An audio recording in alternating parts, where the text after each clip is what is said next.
मंगलम भगवान वीरो मंगलम गौतमो गणी मंगलम कुंद कुंदायो जैन धर्मोस्तु मंगलम सर्वमंगलमांगल्यम सर्वकल्याणकारकं प्रधानं सर्वधर्माणां जैनं जयतु शासनं। नमः समय साराय स्वानुभूत्या चकासते चित्स्वभावाय भावाय सर्वभावांतरचिदे।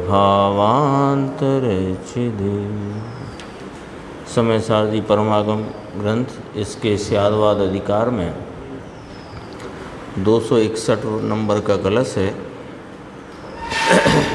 जो अनित्यत्व के भंग रूप यहाँ पर इन 14 बोलों में कहा गया है। समय सार सिद्धि भाग 11 में, हाँ 448 पेज। कलश है टंकोत्कीर्ण विशुद्ध बोध विसरा कारात्म तत्वाशया वांछत उच्छलद अच्छचिद परिणतिर भिन्नं पशु किंचन ज्ञान नित्यम नित्यता परिगमे प्यासादत्योज्ज्वलं स्याद्वादि तद्नित्यतां परिमृशन चिद्वस्तु वृत्तिक्रमात्। अब 14वें भंग के कलश रूप से काव्य कहने में आता है। श्लोकार्थ है पशु अर्थात एकांतवादी अज्ञानी। कहा कि टंकोत्कीर्ण विशुद्ध बोध विसर आकार आत्म तत्व आशया।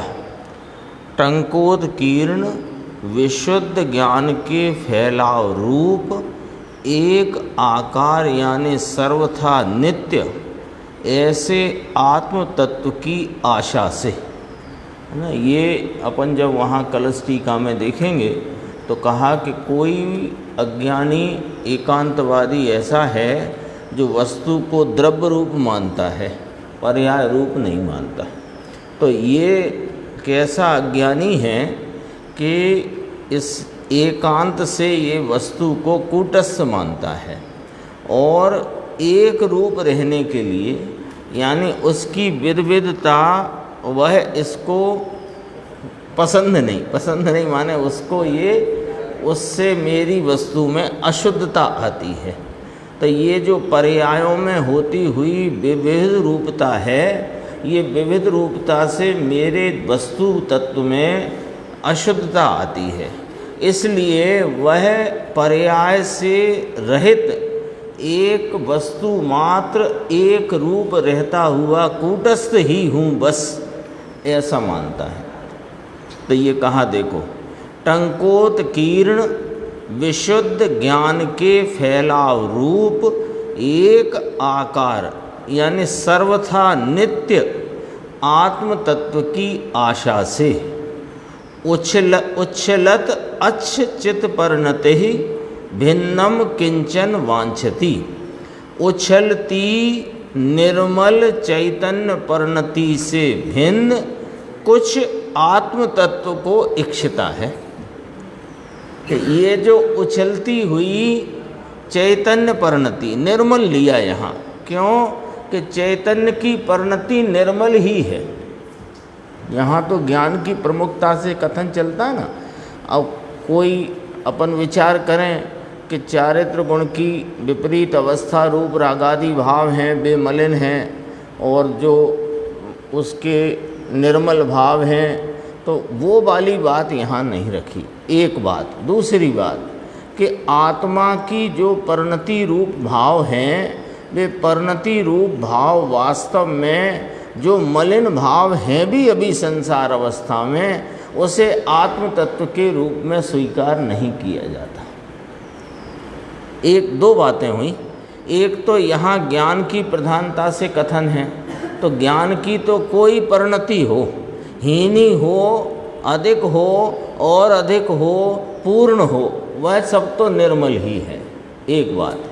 दूसरी बात, जो रागादि की मलिन परिणति संसार अवस्था में जीव के देखी जाती है, वो भाव वास्तव में आत्म तत्व का है नहीं। इसलिए उसे भी यहाँ उस रीति से भी देखें तो वह भाव भी यहाँ आत्म तत्व की परिणति के रूप में नहीं गिना जाता। इसलिए यहाँ निर्मल शब्द का प्रयोग किया है।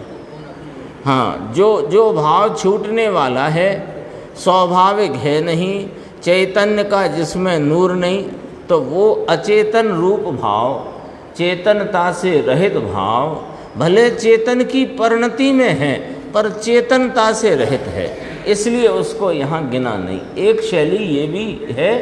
और ज्ञान की प्रधानता है तो चैतन्य की परिणति तो निर्मल ही है, भले हीन जानती हुई अवस्था हो, अधिक जानती हुई अवस्था हो, अधिक विषयों को विषय करती हो, कम विषयों को विषय करती हो, उससे फर्क नहीं पड़ता। तो अब देखो दोबारा से, ये अज्ञानी क्या चाहता है कि मेरा तो एक आकार रूप सर्वथा नित्य ही आत्म तत्व हूँ मैं तो, इसलिए ये जो उछलती हुई निर्मल चैतन्य की परिणति है, इससे जुदा ही कोई आत्म तत्व है, वह मैं हूँ। लेकिन ब्रैकेट में लिखा, परंतु ऐसा कोई आत्म तत्व है नहीं।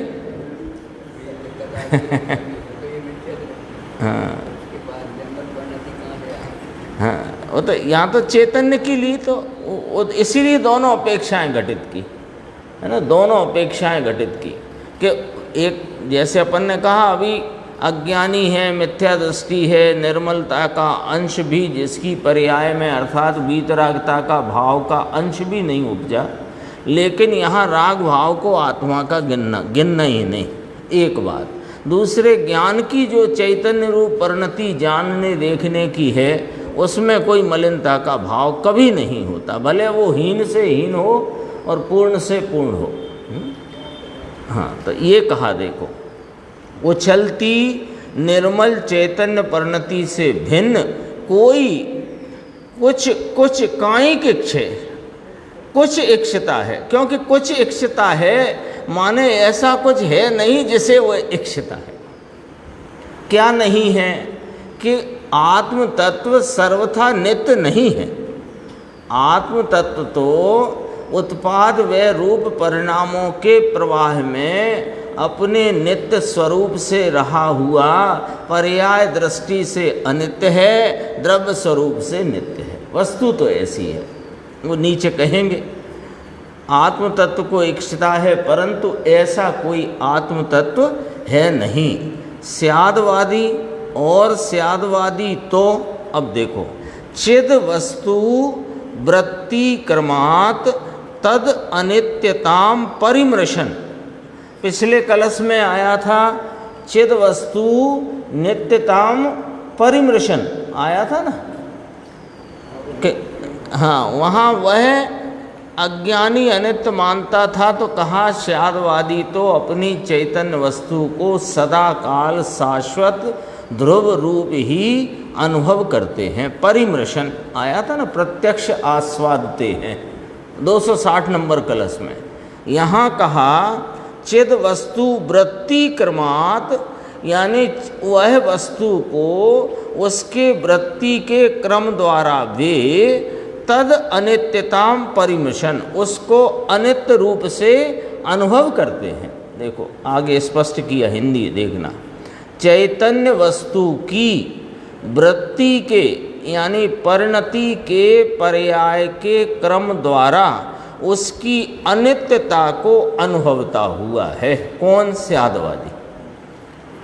और नित्यम ज्ञानम अनित्यता परिगमे अपि, उज्ज्वलम आसादयति, कि नित्य ऐसे ज्ञान को अनित्यता से व्याप्त होने पर भी उज्ज्वल नाम निर्मल मानते हैं और निर्मल अनुभवते हैं। मानते हैं नाम श्रद्धते हैं, अनुभवते हैं माने जानते हैं, वेदते हैं, उसका आस्वाद करते हैं। लिखा ना, नित्यम ज्ञानम अनित्यता परिगमे अपि उज्ज्वलम आसादयति, उज्ज्वल मानते हैं और अनुभवते हैं। वो उज्ज्वलता चाहता है। अब फर्क देखना, वह एकांतवादी अपनी आत्मा को उज्ज्वल, शुद्ध और एक रूप चाहता है। तो उसमें भी लिखा था ना, आत्म तत्व को इच्छता है, आत्म तत्व आशया, लिखा है ना, टंकोत्कीर्ण विशुद्ध बोध विसर आकार आत्म तत्व आशया। तो ऐसी आशा करने में क्या तकलीफ है? कि तकलीफ ये है कि वह आत्मा वस्तु जो है वह प्रत्येक समय पर्याय के क्रम में वृत्ति क्रमात् है। वह वृत्तियों के क्रम में रही हुई होने पर भी अपनी उज्ज्वलता स्वरूप है। वृत्तियों को छोड़कर तुम उज्ज्वलता की आशा करते हो तो ये नहीं, ये तो एकांत है। वृत्ति स्वरूप है, वस्तु वृत्ति स्वरूप है, और वृत्तियों के परिणमन में, पर्यायों के परिणमन में वह पर्यायवान वृत्तिमान अपनी उज्ज्वलता से रहा हुआ है। तो उसकी उज्ज्वलता को पर्यायों की तरफ से उसमें भेद पड़ते हैं, इसलिए वस्तु में कोई उज्ज्वलता में खोट आती है कि ना ना ना, वह वस्तु अपनी परिणमनशीलता के स्वभाव को धरती हुई, ऐसे धर्म को धारण करती हुई, प्रत्येक समय अपने उस समय के परिणाम से परिणमती हुई, स्वय वस्तु और पर वस्तु नामक जो गे स्वय गे पर गे हैं उनको जानती परिणमती है। तो ऐसे परिणमित होते हुए भी उसमें परिणमन में भेदादिक भाव उत्पन्न होने पर भी वस्तु की उज्ज्वलता में कोई तकलीफ नहीं है। तो यहाँ आसादयति कहा और वहाँ आशया कहा। अज्ञानी आशा करता है कि मैं तो शुद्ध स्वरूप एक रूप हूँ, तो ये परिणति को यदि मैं देखने जाऊंगा या परिणति के को मैं अपने साथ मिलाऊंगा तो मैं अशुद्ध हो जाऊंगा। तो कहते हैं परिणति से अशुद्धता नहीं आती है। परिणति तो विध विध भेदों को प्राप्त होती हुई, ऐसा होने पर भी वस्तु की उज्ज्वलता तो ऐसी की ऐसी है। वह स्यादवादी उसके द्रव्य पर्याय दोनों स्वरूपों को जानता होने से वह अपने को उज्ज्वल अनुभवते हैं और उज्ज्वल श्रद्धते हैं। ये वाली बात यहाँ कही। भावार्थ में और स्पष्ट है, सरल है। देखो, एकांतवादी ज्ञान को सर्वथा एकाकार नित्य प्राप्त करने की वांछा से, हमको तो एकाकार स्वरूप ही आत्मा इष्ट है, ऐसा वह अज्ञानी ज्ञान को नाम आत्मा को एकाकार नाम नित्य प्राप्त करने की वांछा से उपजती विनस्ती चैतन्य परिणति से भिन्न कुछ ऐसे ज्ञान को नाम आत्मा को इच्छता है। कोई ऐसा, हमको तो वो आत्मा ही आत्मा है जिसमें कोई परिणाम ही ना हो। ये इसका अज्ञान है, ये एकांत है। परंतु अब स्पष्ट करते हैं, परंतु परिणाम सिवाय भिन्न कोई परिणाम ही तो होता नहीं।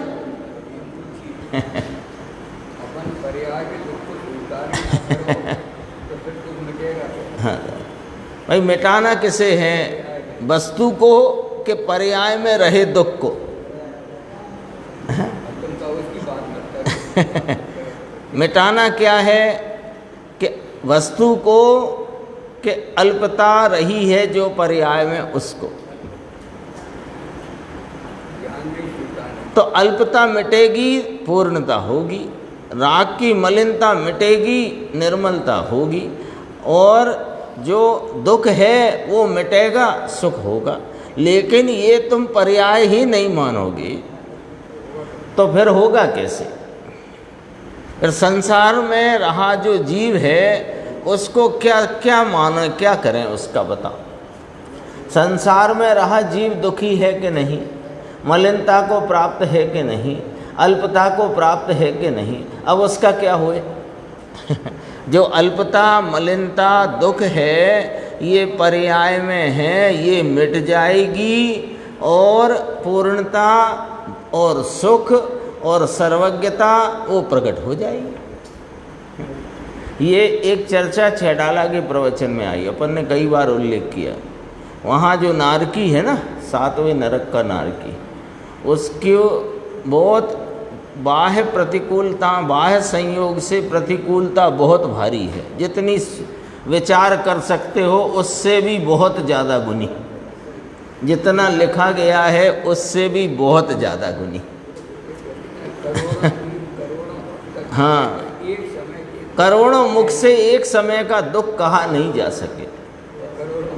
करोड़ों भव में, वो वेदन में आता है एक समय में।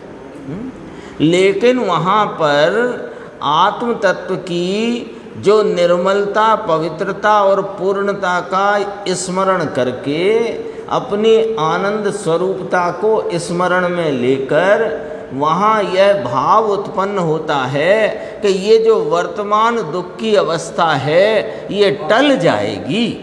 क्यों? कि मैं सुख स्वरूप हूँ। इस पर से उसे सम्यक दर्शन होता है वहाँ पर। जैसे एक व्यवहार की भाषा में वेदना सम्यक्ति भी कहते हैं। आता ना वेदना सम्यक्ति। हाँ, लेकिन अंतरंग में दुख को वेदते वेदते यह विचार में आया कि ये दुख की 33 सागर की आयु, एक सागर का प्रमाण लगाने जाओ तो अभी अपने तो गणित फेल हो जाता है। एक और आता है में 7वें नरक का नारकी एक बार नरक से निकले तो नियम से पशु सिंह जैसी हो, तो फिर दोबारा 7वें नरक जा तब निकलता। ऐसी व्यवस्थाएं हैं। ये 4 गति के परिभ्रमण की अनेक अनेक प्रकारताएं हैं। हाँ, ऐसा भी एक गुरुदेव के व्याख्यान में आया।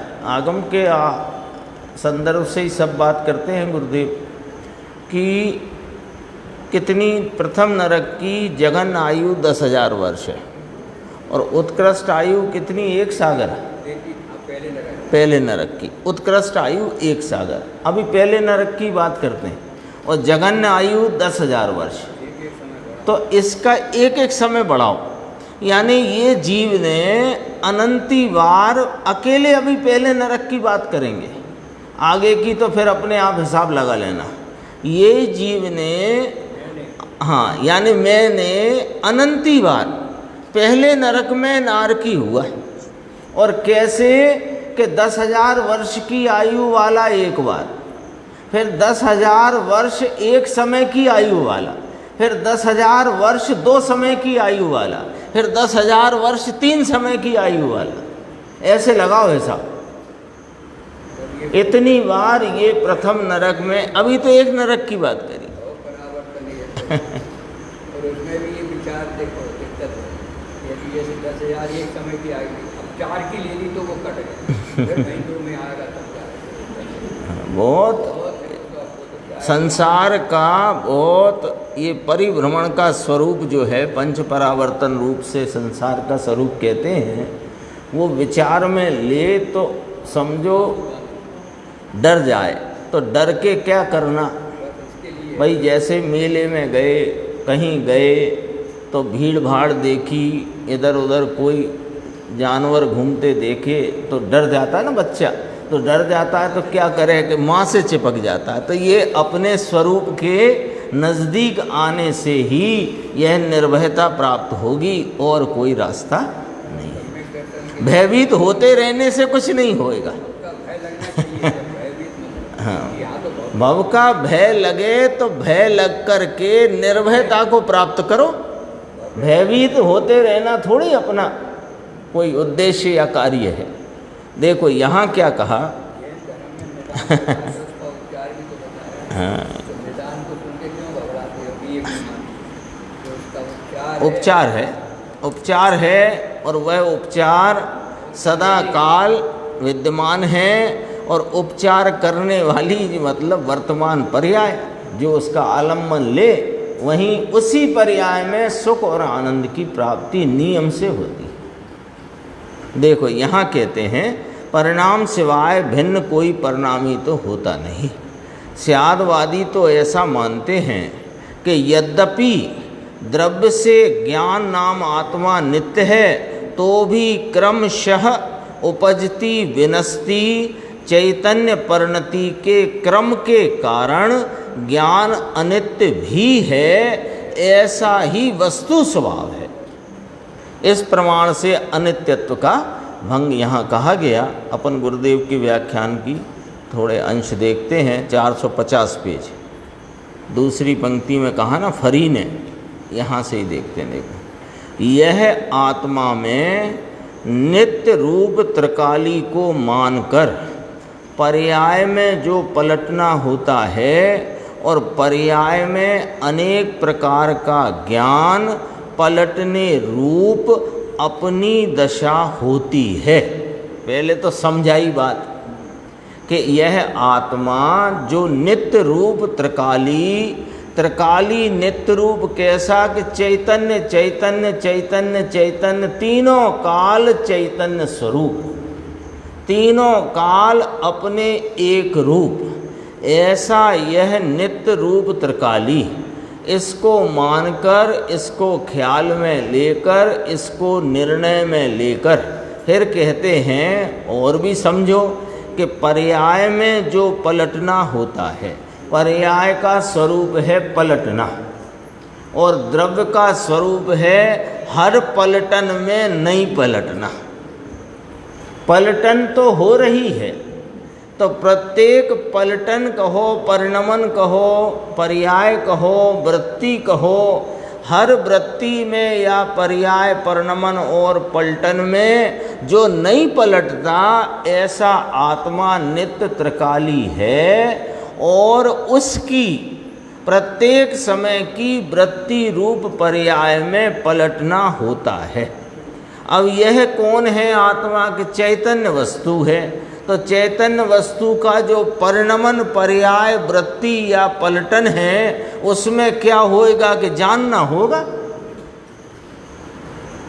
तो वह कहते हैं पर्याय में अनेक प्रकार का ज्ञान पलटने रूप अपनी दशा होती है।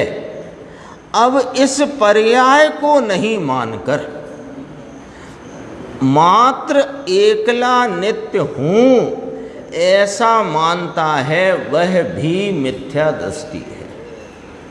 हाँ, इसको ऐसे भी पढ़ो, वह मिथ्या दृष्टि ही है, ऐसे भी पढ़ सकते हैं। तब तक कब तक कि जब तक पर्याय को माने नहीं। मैं तो एक रूप नित्य हूँ, तो आप ही तो कहते हो कि एक समय की जो पर्याय है उससे भी मैं न्यारा हूँ, तो उससे मैं न्यारा हूँ वो दृष्टि का विषय है। और पर्याय ने जब उस दृष्टि के विषय को लक्ष्य में लिया, तो पर्याय में ही आनंद आया ना। और पर्याय नहीं तो नक्की किया कि ये नित्य है, कि नित्य ने नित्य को नक्की किया। तो बिना पर्याय का द्रव्य मानने वाला एकांत मिथ्या दृष्टि ही है। देखो, आत्म तत्व की आशा से, कैसा आत्म तत्व चाहिए कि एक आकार स्वरूप कूटस्थ में तो ऐसा का ऐसा ही हूँ, ऐसी आशा से पर्याय को छोड़ देता है। मैं तो नित्य हूँ, लेकिन नित्य हूँ तो ऐसा मानता है कौन? किसने ये माना कि मैं नित्य हूँ? पर्याय अभी जब नित्यत्व का बोल था तो अज्ञान अनित्यत्व रूप था। नित्यत्व के बोल में अज्ञान की व्याख्या अनित्यत्व रूप थी। उसे क्षणिक मानता है, क्षण संग पतिता, ऐसा आया था ना। तो उसमें उदाहरण के लिए बौद्ध लिया, इसमें उदाहरण के लिए वेदांती लिया, है ना। अद्वैत मत वेदांती। देखो, मैं तो नित्य हूँ लेकिन नित्य हूँ ऐसा मानता है कौन? नित्य पर्याय मानती है कि नित्य नित्य को मानता है। हाँ। ये मैं नित्य हूँ जो अनादि निधन टंकोत्कीर्ण ध्रुव स्वरूप नित्य हूँ, ऐसा स्वीकार करने वाली, ऐसा जानने वाली, ऐसा मानने वाली वह कौन है? वह नित्य ने नित्य को स्वीकार माना है कि अनित्य ने नित्य को माना। तो अनित्य बिना का नित्य फिर कहाँ से लाए? लॉजिक है ना बात में। नित्य तो ध्रुव है। अब गुरुदेव कहते हैं ये भी खबर कहाँ है, ये भी लोगों को खबर ही नहीं कि क्या किससे नित्य कहते हैं, किसे अनित्य कहते हैं, द्रव का क्या स्वरूप है, पर्याय का क्या स्वरूप है, दृष्टि का विषय में पर्याय क्यों शामिल नहीं है, और वह पर्याय जो स्वयं लक्ष्य करती वहाँ दृष्टि करती है वो स्वयं पर्याय है। ये सब बात तो समझना पड़ेगी ना।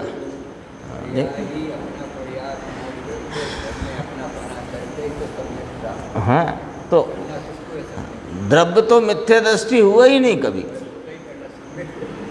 और सम्यक दृष्टि भी द्रव्य होता नहीं। मिथ्या दृष्टि भी पर्याय है और सम्यक दृष्टि भी पर्याय है, दुखी भी पर्याय है और सुखी भी पर्याय ही होगी। देख लो, नित्य तो ध्रुव है, ये भी खबर कहाँ है लोगों को। आत्मा वस्तु है ना, तो कहा उत्पाद व ध्रुव युक्तम सत तत्वार सूत्र का वचन है।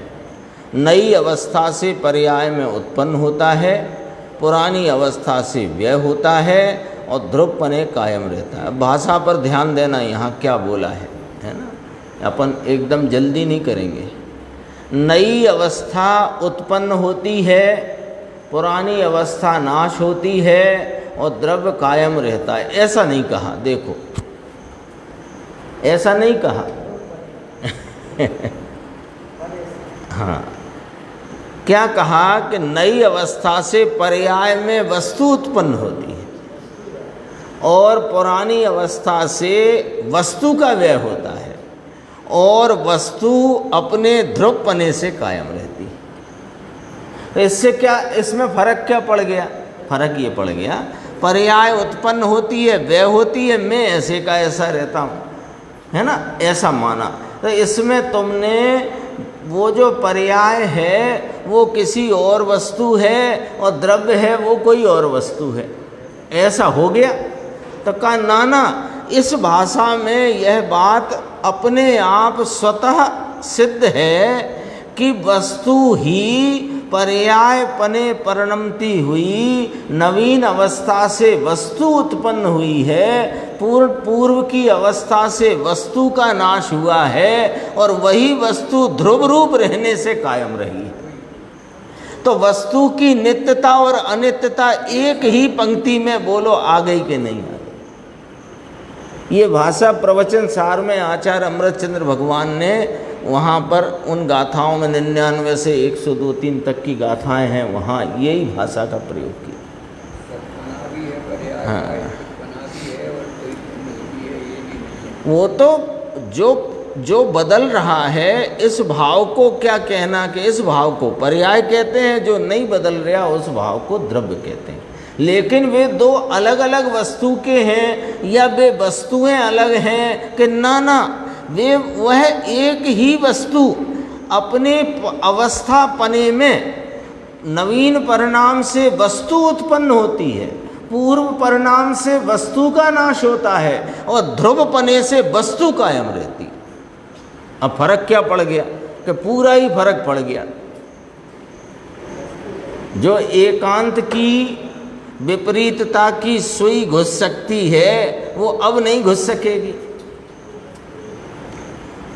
पहले ऐसे अपन बोले तो कोई हमने क्या गलत बोला कि पर्याय उपस्थिति है विनस्ती है और मैं ऐसे का ऐसा रहता हूँ, ऐसा बोला, ऐसा उन्होंने भी बोला निहाल भाई ने, लेकिन वह दृष्टि के विषय के जोर में बोला। पदार्थ की सिद्धि के विषय की बात करो तो ये है, और दृष्टि का विषय वही बनेगा जो हलचल से रहित है। नहीं बनेगा। अब दोनों पहलू बराबर समझना पड़ेंगे। अब मैं उपजता विनस्ता नहीं, मैं तो टंकोत्कीर्ण एक रूप हूँ, ये बात तब सही और सही दिशा में जाएगी जब वस्तु का यथार्थ निर्णय किया हो कि वस्तु अपनी अवस्था में नवीन भाव से उपजती है, पूर्व भाव से विनष्ट होती है, और ध्रुवपने वही वस्तु प्रत्येक परिणाम में कायम रहती है। तो पहले वस्तु की सिद्धि होगी, जब वस्तु की सिद्धि होगी तब दृष्टि का विषय दिखाई देगा, तब वहाँ गौणता मुख्यता का कार्य होगा। सीधे नहीं हो सकता है। सीधे अपने को लगता है ना इतना विलंब क्यों हो रहा है, तो सीधे करने की कोशिश में हो रहा है। हाँ, लालचंद भाई का बोले प्रमाण से बाहर जाना नहीं, प्रमाण में अटकना नहीं। क्योंकि जब तक प्रमाण स्वरूप वस्तु की सिद्धि निर्णय में ज्ञान में यथार्थ नहीं होगी तब तक वहाँ पर किस नए के विषय को गौण करना है और किस नए के विषय को मुख्य करना है, ये बात खड़ी ही नहीं हो सकती। अपने को लगता है कि शुद्ध नए के विषय का आलम्बन ले लो, पर आलम्बन तो तब ले लो जब तुमने उसके शुद्ध नए के विषय को भी और पर्याय रूप जो व्यवहार नए के विषय हैं उसको भी, दोनों को जानकर समझकर यथार्थ निर्णय किया है वस्तु का। अपने विकल्पात्मक ज्ञान में वस्तु की यथार्थ सिद्धि करी है तो फिर वह अनुभव प्रमाण होएगा। कई बार चर्चा कर चुके हैं, एक विकल्पात्मक प्रमाण है, एक अनुभव प्रमाण है। जो विकल्पात्मक प्रमाण के बिना अनुभव प्रमाण होता नहीं। विकल्पात्मक प्रमाण में वस्तु का यथा स्वरूप जानकर फिर उसमें जो गौण करने का भाव है उसे गौण करते हुए, जो मुख्य करने का भाव है उसे मुख्य करते हुए, जो वर्तमान उपयोग उस दृष्टि के विषय का आलम्बन लेता हुआ परिणमता है, वहाँ पर आनंद की प्रकटता से अनुभव प्रमाण होता है। ये वाली बात है। लिया यहाँ पर देखो, नवीन अवस्था से पर्याय में उत्पन्न होती है वस्तु, जूनी अवस्था से व्यय होती है वस्तु, और ध्रुवपने कायम रहती है वस्तु। लेकिन अज्ञानी अकेला नित्य को मानने वाला आत्म तत्व की आशा से उछलती निर्मल चैतन्य परिणति से भिन्न चैतन्य की पर्याय चैतन्य के लक्ष्य में नई नई उत्पन्न होती है, उसको तो अज्ञानी नहीं मानता। सूक्ष्म बात है भाई है। देखो यहाँ जो चैतन्य का लक्ष्य कहा ना, वहाँ उसका अर्थ समझना। ये जो गुरुदेव ने फरमाया चैतन्य की पर्याय चैतन्य के लक्ष्य में, ऐसा कहा ना, उसका अर्थ है कि भले उसका वो चैतन्य की पर्याय का व्यापार रूप उपयोग भले बाह्य विषय को लक्ष्य करता है, उसे भी चैतन्य का लक्ष्य इसलिए बोला क्योंकि वह चैतन्य का परिणमन है। ये इसलिए यहाँ शब्द है। हाँ, चैतन्य का परिणमन, राग को वेदता हुआ भाव उपयोग की दिशा की तरफ से कहोगे तो बहिर्मुख है, बहिर्मुख है। तो उसमें तो लक्ष्य चैतन्य का नहीं है कि उपयोग की दिशा की तरफ से लक्ष्य नहीं कह रहे यहाँ पर। यहाँ पर लक्ष्य है कि वह चैतन्य का ही परिणमन है, किसी अन्य का नहीं है। यहाँ निर्मल परिणति को हाँ वो लिया, वो आगे गुरुदेव ने अगले पेज पे वो बात इस पर अपन ने भी चर्चा करी ना अभी उसी आधार से। उसको तो अज्ञानी मानता नहीं, सूक्ष्म बात है भाई। उछलती निर्मल चैतन्य परिणति से भिन्न कुछ कोई यानी काल्पनिक आत्म तत्व को इच्छता है। काल्पनिक क्योंकि वस्तु तो ऐसी है नहीं। चैतन्य की जानने की जो दशा है उससे अज्ञानी दूसरी कोई चीज़ इच्छता है, उससे न्यारी, उससे भिन्न। तो कहा ये नहीं, ये वो क्या कहे अज्ञानी, ये नहीं, ये पर्याय नहीं, ये पर्याय नहीं, मैं तो नित्य हूँ, मैं तो ध्रुव हूँ, एकला ध्रुव हूँ ऐसा मानता है। लेकिन ध्रुव को मानने वाली तो पर्याय है। पर्याय और द्रव ये क्या है? प्रश्नवाचक। लो अपने सामने ये महान प्रश्न खड़ा किया है, महान प्रश्न है ये, सामान्य प्रश्न नहीं है। इस प्रश्न का जवाब हमें गुरुदेव श्री के अनेक प्रवचनों में, आचार्य भगवंतों के सूत्रों में, टीकाओं में से हमें खोज करके यह निर्णय करना पड़ेगा, पर्याय क्या और द्रव्य क्या। बोलो, ये बात कही यहाँ पर। एकला ध्रुव हूँ ऐसा मानते हैं, लेकिन ध्रुव को मानने वाली तो पर्याय है। अभी तो पता नहीं ना पर्याय और द्रव्य यह क्या है। बड़ा प्रश्न है ये, बड़ा प्रश्न माने कि यह अपना पहला प्रश्न है, इसके बिना आगे नहीं बढ़ेगी बात। पहली में पहली बात है ये। पर्याय नहीं, पर्याय नहीं, मैं तो नित्य हूँ, ध्रुव हूँ, इस प्रकार की वृत्ति है। 451 पेज देखना जरा। बीच में एक है ना, मुमुक्षु ने कहा बहु झीणु आवे छे, कि कभी किया नहीं ना इसलिए सूक्ष्म लगता है। बाकी बात सीधी और सरल है, कोई कठिन नहीं है बात। हाँ, ये बात ये है, आत्मा है वह नित्य अनित्य है, नित्य भी है अनित्य भी है, यानी कायम रहने वाली भी है और बदलने वाला भी है, आत्मा ही। अज्ञानी इस बदलती चीज को यानी कि परिणति को नहीं मानता, ये तो पलटती है ना। यहाँ एक दर्पण का उदाहरण दिया है गुरुदेव ने, कहीं आएगा या अभी अपने को याद आ गया कि जैसे दर्पण है तो दर्पण में प्रति समय झलकने का उसका स्वभाव है। अब उस दर्पण में विष्टा आदि का ढेर या कोई अन्य वस्तु का परिणमन उस दर्पण में झलकन रूप हुआ है, उस जैसे आकार की झलकन रूप परिणमन दर्पण में हुआ है।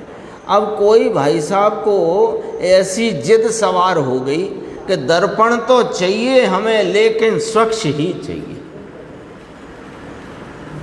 एक रूप जिसका रहे, जो सिर्फ स्वच्छता को ही दिखाए, ऐसा चाहिए। तो ऐसा दर्पण बताओ उन्हें कहाँ मिलेगा? कहाँ मिलेगा? मिल ही नहीं सकता। अब ये तो ले, ये तो इसमें विष्ठा दिख रही है, ये कैसा दर्पण? तो ये विष्ठा को हटाओ। तो अच्छा विष्ठा हटा दी, हलवा लगा, आगे आओ, अब क्या करें? अब हलवा दिख रहा है, उसका स्वभाव है, और उसका स्वभाव ही इस झलकन के परिणमन में उसकी स्वच्छता के स्वभाव की ध्रुवता भी प्रसिद्ध है, उसका परिणमन भी प्रसिद्ध है। प्रत्येक समय बदलता हुआ जो झलकन का परिणाम है वो दर्पण के ही परिणमन स्वभाव को प्रसिद्ध कर रहा है, और हर परिणमन में स्वच्छता विराजमान है, वो उसकी ध्रुवता को प्रसिद्ध कर रही है। ये बात समझ में आना चाहिए। तो ये गुरुदेव ने कहा था द्रव्य क्या पर्याय क्या, वो यहाँ पर से बात को पकड़ाई है। देखो नीचे, उछलती समय समय में द्रव्य में अनंती पर्याय उछलती है। अनंते गुण की अनंती पर्याय प्रत्येक द्रव्य में होती है। ये उछलती निर्मल चैतन्य परिणति से जुदा। निर्मल परिणति यहाँ तो ये लिया, अपन ने दोनों विचार करे थे कि चैतन्य की तरफ से देखो तो चैतन्य का कोई परिणमन मलिन होता नहीं, एक बात। दूसरे, जितने आत्मा के अनंत गुण हैं उनका निर्मल परिणमन होना ही आत्मा का मूल स्वभाव है। जो अभी वर्तमान में संसार अवस्था में जो रागादि रूप दुख रूपता के जो विभाव रूप विकार रूप परिणमन हैं, ये परिणमन हमारे नहीं है, ये आत्मा के नहीं है। आत्मा का परिणमन तो उसका जो मूल सहज स्वभाव रूप परिणमन है, तो इसलिए अनंत गुणों की अनंत निर्मल परिणति ऐसा लिया। दोनों बातें रखी। देखो, मलिन न लिया। जानने की पर्याय में अनेक प्रकार का जानना होता है। अनित्य अनित्य अनित्य, ये जानना हो रहा है, जानने का कार्य हो रहा है। जानना हो रहा है माने जानने का कार्य हो रहा है। तो ये जो कार्य हो रहा है ये अनित्य है। क्यों? कि वह होता है, फिर अगले समय दूसरा होता है, अगले समय तीसरा होता है, अगले समय अगला होता है, अगले समय अगला होता है। तो वह बदलता हुआ है, सो अनित्य है। लेकिन हर समय जानना होता है, ये उसकी ध्रुवता है। ये अनित्य को नहीं मानकर एकला नित्य को मानते हैं, ये भी मिथ्या दृष्टि है। भाषा तो सादी है प्रभु, किंतु कभी दरकार नहीं करी कि ये बात भी हमको समझना चाहिए, है ना। ये गुरुदेव का एक अपन के ऊपर उलाहना है। दरकार नहीं करी कि कभी समझना चाहिए। या तो खाने कमाने भोगने में रहे, वहाँ से थकान होती, वहाँ थकान जरूरी है, सबको होती है। खाने कमाने भोगने से थकता है।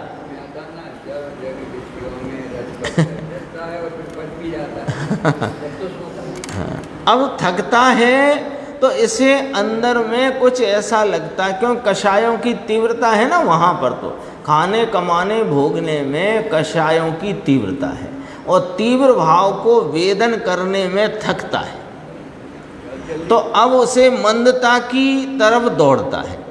तो मंदता के लिए वह जो अन्य हैं उपाय प्रशस्त निमित्तों की तरफ उधर जाता है, तो उधर भी जाता हुआ वह उसकी दरकार तो करता है, लेकिन मैं निकषाय स्वरूप हूँ, अथवा जिनकी शरण में मैं आया हूँ उनकी परिणति में कषाय क्यों नहीं है, ये दरकार कभी ना करी।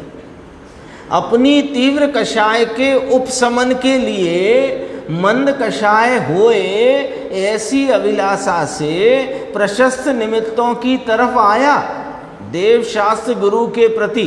पर देव शास्त्र क्या कहते हैं? देव हैं जो अरिहंत सिद्ध और आचार्य उपाध्याय साधु जो गुरु हैं, ये किस प्रकार अपनी शांत परिणति में विराजमान हैं, इनकी परिणति में कषायें कहाँ चली गई हैं, ये कभी दरकार नहीं, कैसे चली गई हैं।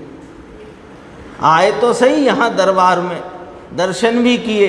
ऐसी वीतराग मुद्रा दिगंबर जिन शासन के सिवाय कहीं होती नहीं, भगवान की कहीं नहीं है पूरे विश्व में।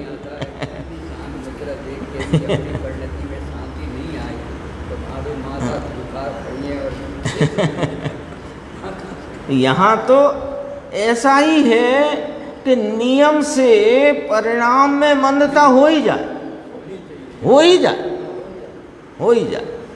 लेकिन तुम उस मंदता की दरकार में रह गए तो फिर ये जीवन हार जाओगे।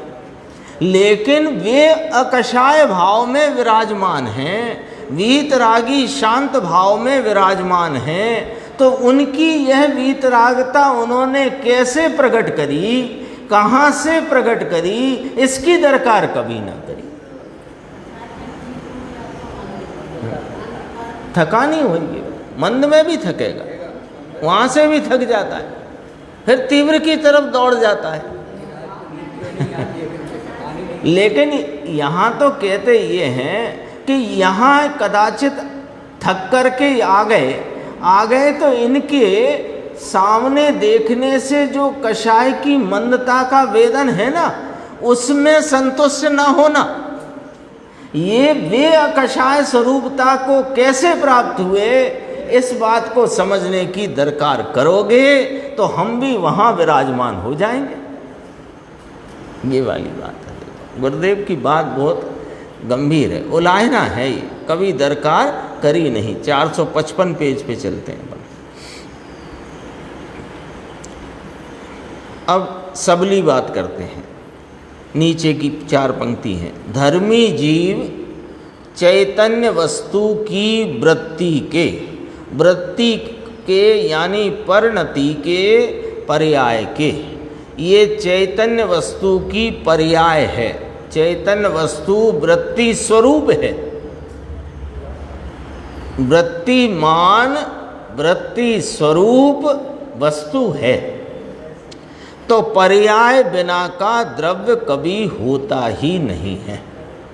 ये परिणति के पर्याय के क्रम द्वारा क्रम से पर्याय नाम अवस्था होती है।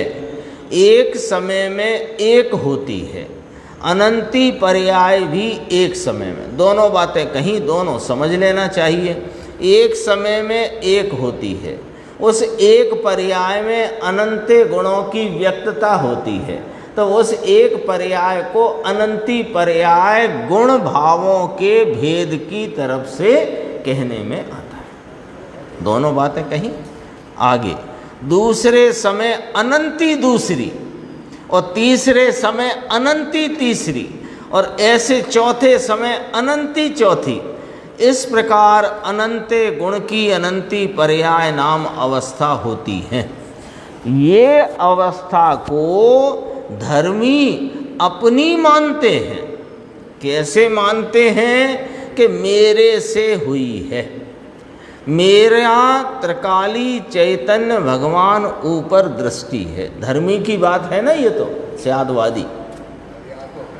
हाँ, तो अनित्य भी मेरा स्वरूप है, लेकिन वह जानने के योग्य है, आदरने के योग्य नहीं। तो दृष्टि कहाँ है कि अपने ध्रुव स्वरूप चैतन्य भगवान ऊपर दृष्टि है।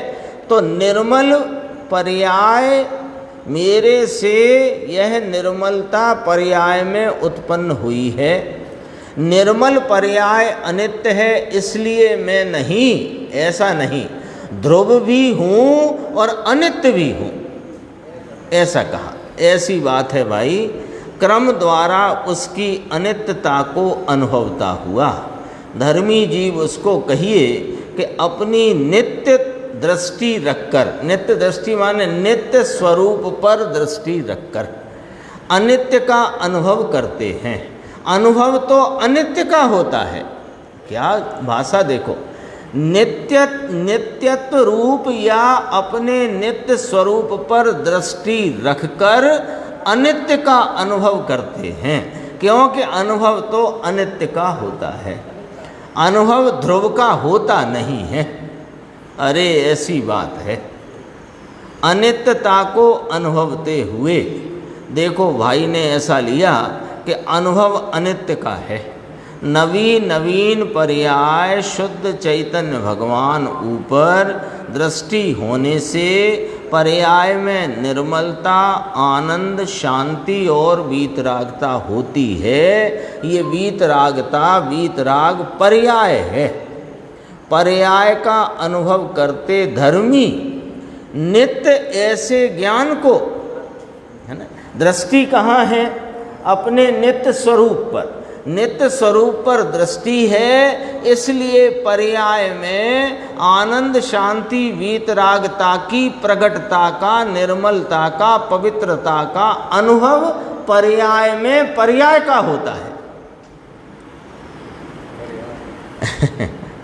पर्याय का अनुभव करते धर्मी नित्य ऐसे ज्ञान को अनित्यता से व्याप्त होते होने पर भी अनित्यता क्या कि नई नई अवस्था होती होने पर भी अपने को तो उज्ज्वल नाम निर्मल मानते हैं, परिपूर्ण मानते हैं। देखो पर्याय में आंशिक सुख, आंशिक शांति, आंशिक वीतरागता, आंशिक स्वच्छता, आंशिक प्रभुता आदि प्रगति है।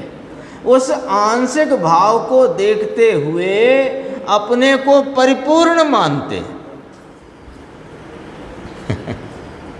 ये निर्मल परिणति से मलिन हो गया, नवी नवी पर्याय है तो मेरा खंड खंड हो गया, ऐसा ज्ञानी नहीं मानते। यह कौन सी जात का उपदेश बापू? मारगड़ा प्रभु का जुदा है, वीर का मार्ग कोई अलग है। अरे फिर कहा देखो, इसकी दरकार कभी करी नहीं और धर्मी ये करता है। एक मिनट में इसके बाद जो है चर्चा अपनी भावार्थ के संदर्भ में है, अपन आगे की स्वाध्याय में उसको लें। बताई यह अनंत उपकार है उसके लिए जिन वाणी को वंदना।